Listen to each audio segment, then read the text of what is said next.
Few shows on television have managed to catch my eye quite like Hogan's Heroes has.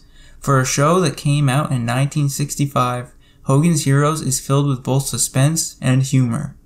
With such a unique cast of characters, it's no wonder that I was immediately taken in by the show's charm. I started watching Hogan's Heroes sometime in late 2017 while channel surfing.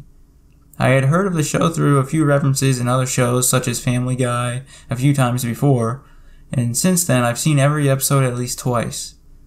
I was surprised that I had actually found a show that actually made me laugh.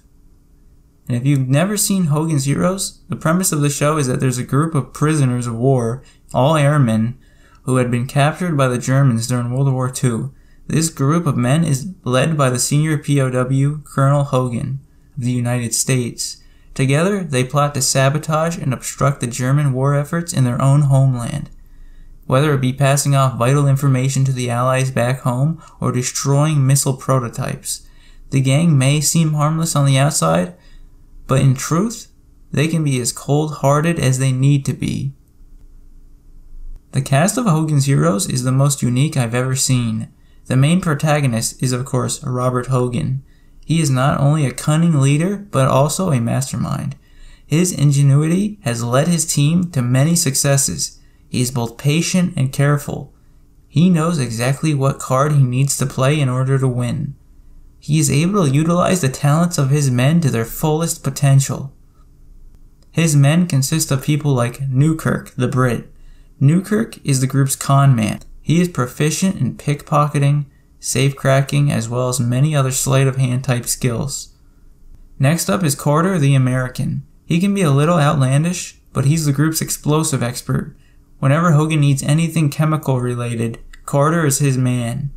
Kinchlow, another American, is the communications expert.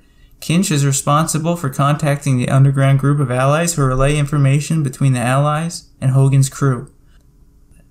In one episode, it is mentioned that Kinchlow used to work for a telephone company, explaining his affinity for telecommunications. Lebeau from France is the group's chef. He is also responsible for dealing with the German search dogs, having secretly trained them to obey his commands. And on the other side of the war, we have two fan favorites from the show. Commandant Klink is perhaps the most memorable character from Hogan's Heroes. To say he's a little incompetent as a leader is an understatement. It is because of his lack of leadership skills that Hogan keeps him around, saving not only his job, but his life on multiple occasions. He can be very vain, and Hogan uses that to his advantage. Sergeant Schultz is the big kraut who knows nothing. He's perhaps the most innocent character on the show. He works to Hogan's advantage countless times. In fact, whenever he comes across one of Hogan's plans, he just says, "I see nothing. I was not here. I did not even get up this morning." and turns around. Before World War II, he was the owner of a toy factory later seized by the German government. The interactions between these characters are priceless, especially when you throw in characters like General Burkhalter and Major Hochstetter. And when you look at the main cast and compare them to these much more serious characters, it's almost as if it's some sort of crossover between a comedy and a war documentary.